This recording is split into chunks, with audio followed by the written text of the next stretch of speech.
I got so much motherfucking design on right now.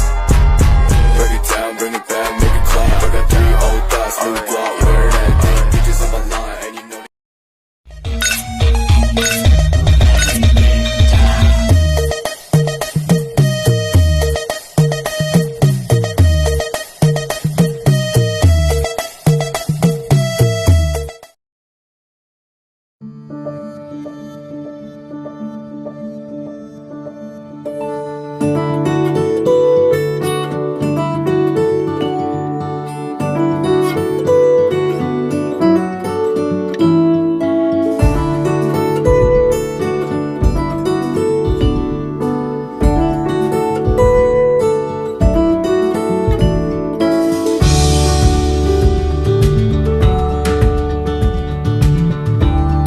Bismillahirrahmanirrahim. Assalamualaikum warahmatullahi wabarakatuh.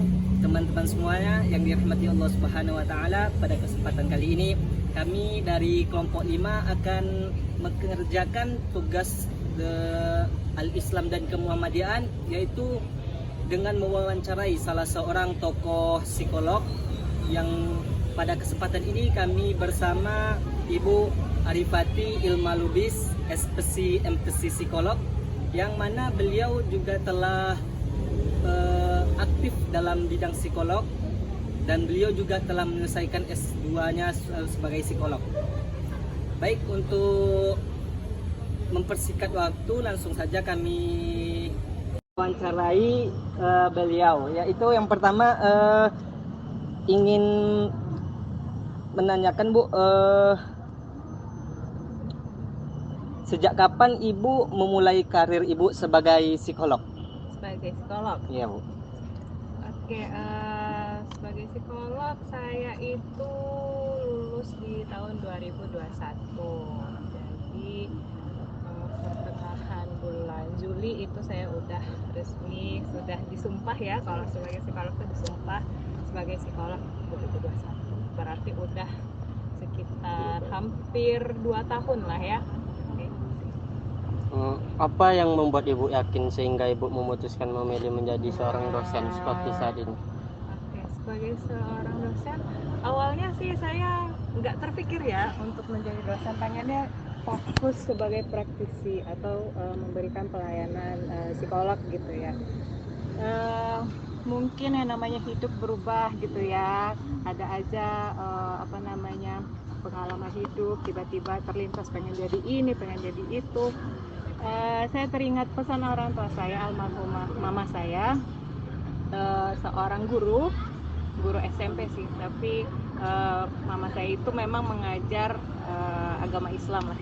Jadi ingat pesannya kalau mengajar itu salah satu bentuk ibadah gitu ya, yang memang memberikan ilmu itu kan sebagai amal jariah sampai kita tidak ada di dunia ini pun, amal itu akan terus mengalir jika ilmu yang kita berikan itu tetap terus berlanjut gitu ya, diamalkan.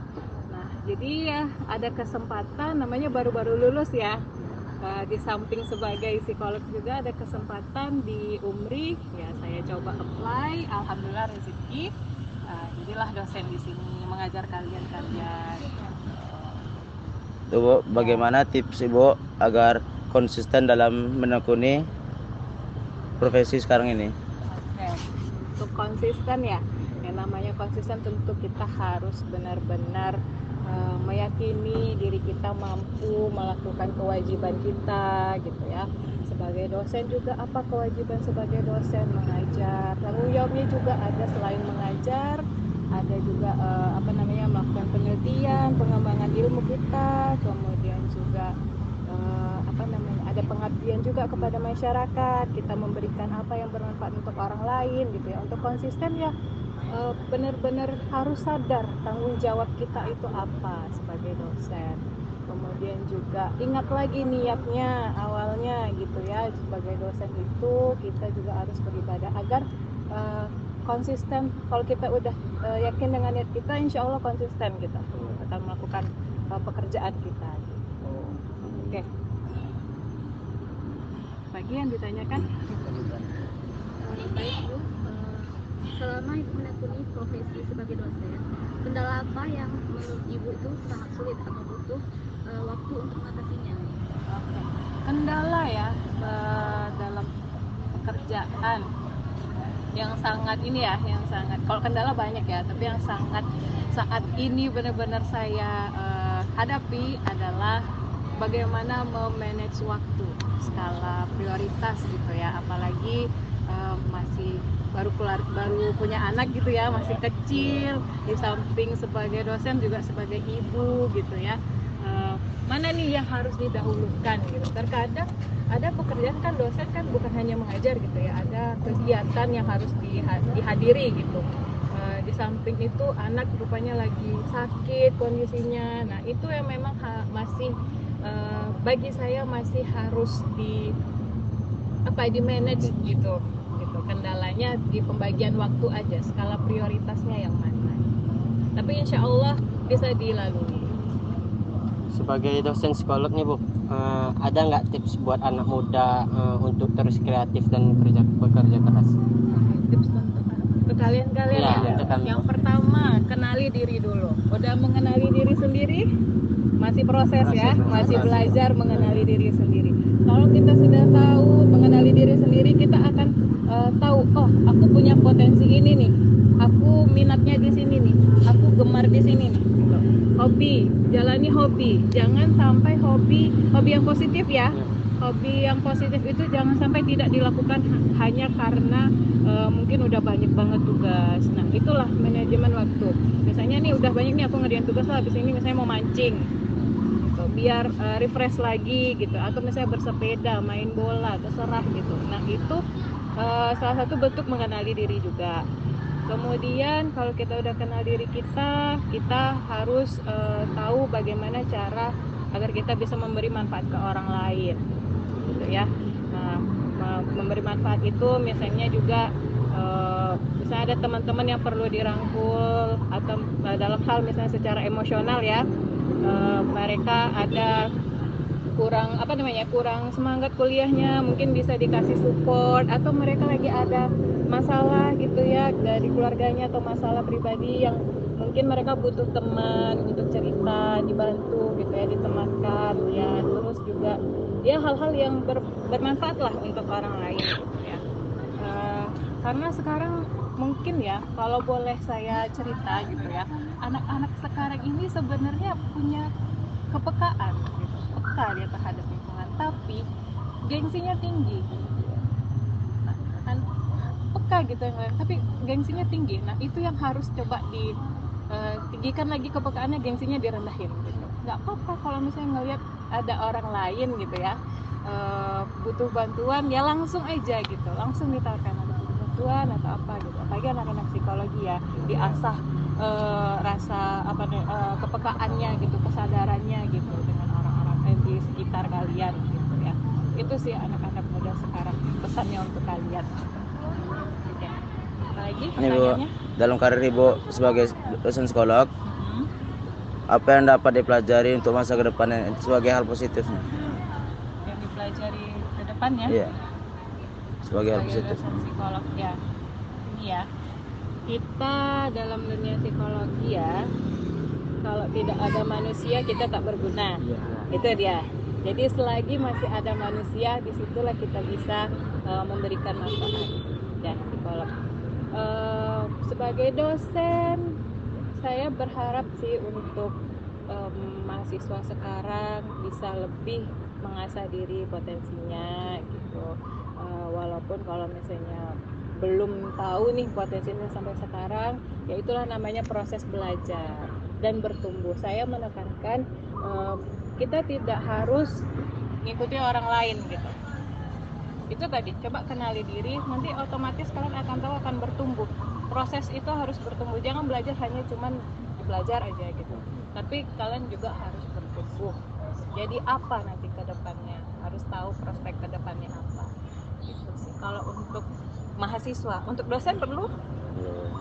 Untuk dosen perlu? Oke, untuk dosen mungkin ini ya, dari saya sendiri mungkin masih ada kompetensi sebagai dosen yang harus saya tingkatkan, mungkin dari segi pemberian materi, metode mengajar yang mungkin masih terlihat kaku atau semacamnya gitu ya. Kemudian juga lebih banyak melibatkan mahasiswa gitu, itu aja sih pesannya. Ada lagi? Apa? Di dalam suatu prospek pekerjaan ibu itu adakah ketergantungan sosial terhadap orang lain, dan apabila ada, apakah itu bisa termasuk hal positif bagi orang itu atau tidak? Bagi orang tua atau bagi saya? Hal positifnya? Bagi orang juga. Bagi orang ya. Oke. Ketergantungan sosial itu maknanya, kalau yang kalian tahu apa? Kerjasama sih. Hah? Kerjasama ya? Ya, itu tadi kita kerja di mana ada manusia gitu ya. Tentu di situ harus bangun relasi sosial kita. Ketergantungan sosial itu penting, tapi kalau terlalu tergantung itu juga tidak baik gitu. Jadi ya itu dilihat, kalau misalnya untuk kerjasama, untuk teamwork itu ya harus memang kita kita kuatkan kerjasama itu. Terus tanggung jawab juga di dalam kelompok kan masing-masing ada job desk-nya, itu juga. Tergantung sosial, misalnya juga saling membantu. Misalnya di dosen ini ternyata tidak bisa hadir gitu ya, dia sebagai misalnya seperti kemarin ada dosen yang PJ apa gitu tapi tidak bisa hadir, nanti bisa digantikan siapa gitu. Jadi saling membantu, karena suatu saat juga kita akan butuh juga bantuan orang lain, rekan-rekan kita seperti itu. Jadi memang ada positif ada negatifnya. Terlalu tergantung ke orang lain nggak suka sama kita nanti gitu kan. Kita orang lain minta kita minta bantuan orang lain tapi kita tidak membantu orang lain kan nggak bagus kayak gitu. Mungkin Ya. untuk terakhir ya Bu, Oh, iya. apakah ada pesan dari orang tua ibu, baik ayah maupun ibu, kemudian yang mendorong ibu untuk bisa termotivasi sampai dengan hari ibu yang sukses sebagai psikolog sekarang? Kalau dukungan orang tua, alhamdulillah sampai sekarang juga masih didukung ya. Karena selagi masih ada orang tua, kita memang sebaiknya minta terus didoakan sama orang tua. Gak harus ibu aja gitu ya. Ayah kita juga, karena kan doa orang tua itu sangat besar gitu ya untuk kehidupan kita.